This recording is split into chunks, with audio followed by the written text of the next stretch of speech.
திருக்குடமுழுக்கு நீராட்டு திருவிழாவினை நடாத்தி தர அருள் செய்ய வேண்டுமா நாங்கள் கேட்போம். அதுபோல அவர்களும் செய்து வந்து அதை ஏற்பாடு செய்து நடத்தி தரும் என்று ஒப்புக்கொண்ட காரணத்தால் நாங்கள் அனைவர்களும் மன ஒப்பித்து சான்றோடு நாங்கள் ஒப்படைக்கின்றோம், அனுமதி தருகிறோம். அனுமதி நீங்கள் கொடுத்தால்தான் அதனால நம்முடைய திருத்தொண்டர் திருநாவுக்கரசர் திருமணத்தின் அடியார்கள் மக்கள் கொண்டு அதை பெற்றுக் கொள்கிறார்கள். எல்லா கைகள்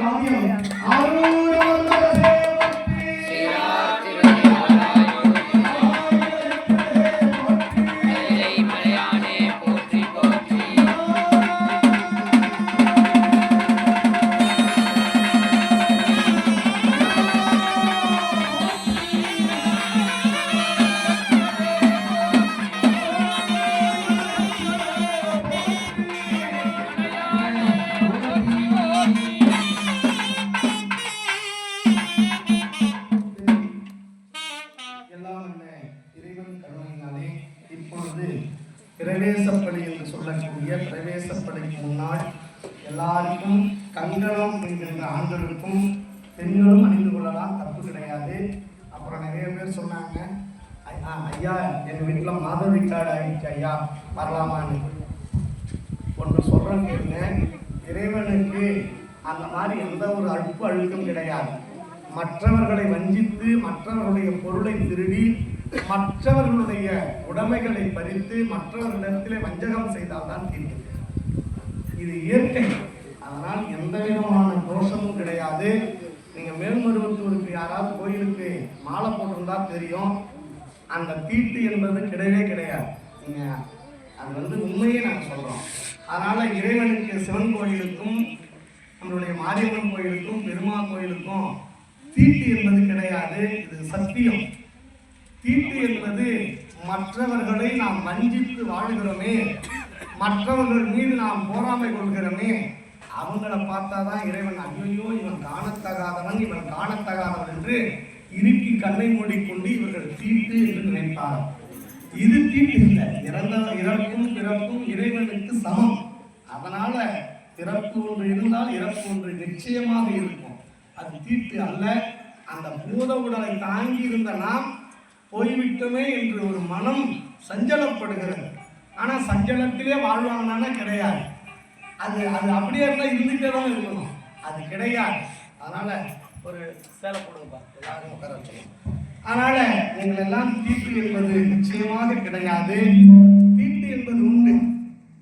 எப்படி தீட்டு என்றால் செல்லியம்மன், ஐயனார், வீரபத்திரர், அதுபோல அகோரமூர்த்தி, இந்த மாதிரி தெய்வங்களுக்கு நாங்கள் தீட்டு. எப்படின்னா காவு வாங்கக்கூடிய தெய்வம், அது நாங்கள் அசுத்தமாகிய ரத்தங்கள் வருவதனாலே அங்கே அப்படி தீட்டுன்னு நினைச்சா 10 மாதம் ஒரு தாய்க்கு தீட்டு வராமல் இருந்தால் தான் நாமளே இருக்கலாம். அப்ப நாம தான் முழு தீட்டு. அந்த தீட்டு வந்துகிட்டே இருந்தால் நாம எப்படி கருவாகும்? அதை சிந்திக்க வேண்டும். இப்ப வெளியில சொல்லக்கூடாது, நம்மளெல்லாம் கோயிலுக்கு போகக்கூடாதுன்னு அந்த நேரம் சிவாச்சாரியார் சொல்லிடுறாங்க. ஆனால் கோயில் படைக்கிறவங்க அவங்க வீட்டில் எல்லாம் கோயிலுக்கு போவாங்க. நம்ம கேட்டோம்னா அது எங்களுக்கு வேற உங்களுக்கு வேற சொல்ல முடியுமா? மனிதன் தான் ஒன்று தான்.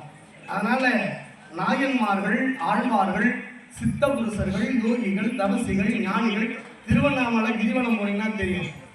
அண்ணாமலையாரை பார்ப்பதை விட கிரிவலம் சுற்றுவது தான் லட்சக்கணக்கான பேர். என்ன இருக்குது? சுற்றி மலையில சமாதி தான் இருக்குது. எல்லாம் சமாதி தான். நீங்க பாருங்க, அந்த சமாதி தான் சுற்றி வரீங்க. அப்ப அது தீட்டு இல்லையா? தீட்டு கிடையாது. இறப்பதும் பிறப்பதும் இறைவனுடைய பெரும் கருணை என்று நினைத்துக் கொள்ள வேண்டும். அதனால் இப்பொழுது எல்லாரும் கங்கணம் அணிவித்துக் கொண்டு கையில் இதற்கு மேலாக நீங்கள் யாரும் அணிந்து கொள்ள வேண்டாம். நாளை வரையும் இப்பொழுது கோயில் நிர்வாகத்தின் சார்பாக எல்லாருக்கும் வேஷ்டி துண்டு தரப்படுகிறது. இன்றைக்கு சனிக்கிழமை இருப்பதினாலே புது வஸ்திரங்கள் கடையிலிருந்து பெறக்கூடாது, புது வஸ்திரம் கட்டவும் கூடாது. தெரிந்து கொள்ளுங்கள். புது வஸ்திரம் சனிக்கிழமை போய் வீட்டுக்கு தேவையான பொருளை எடுக்கக்கூடாது. ஏங்க அப்போ சனிக்கிழமை கடை திறந்துருக்காங்கன்னா தீமையான இறந்தவர்களுக்கு கோடி எடுக்கணும்னா 3 நாளைக்கு முன்னாடி கோடி துணி எடுத்து வச்சுக்க முடியும் அன்னைக்கு. அதனால தான் திறந்து வச்சுக்கிறாங்க. சூழ்நிலை காரணம் எடுத்துக்கொள்கிறார்கள். இதெல்லாம் மாறி போனது. அதனால தான் இன்னைக்கு நிறைய விபத்துகள், நிறைய நீங்கள் கோயிலுக்கு கூட்டம் இல்லைங்க, ஆஸ்பத்திரிக்கு போங்க, டோக்கன் போட்டுக்கிட்டு கூட்டம் நிற்குது. அதெல்லாம் நம்ம தாத்தா 100 வயசு வரைக்கும் வாழ்ந்தாங்க. எந்த ஆஸ்பத்திரிக்கும் போறீங்க, ஆரோக்கியமாக வாழ்ந்தாங்க. கூழ் தான் சாப்பிட்டுட்டு இருந்தாங்க, நல்லா இருந்தாங்க.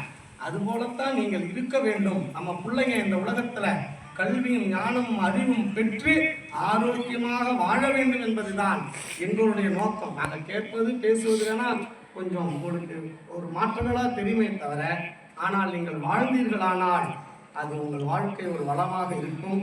அதனால் எல்லாரும் ஒரு பெரியவர்கள் அமர வேண்டுமா என்போடு கேட்டுக்கொள்கிறோம். வடக்க போய் அப்படியே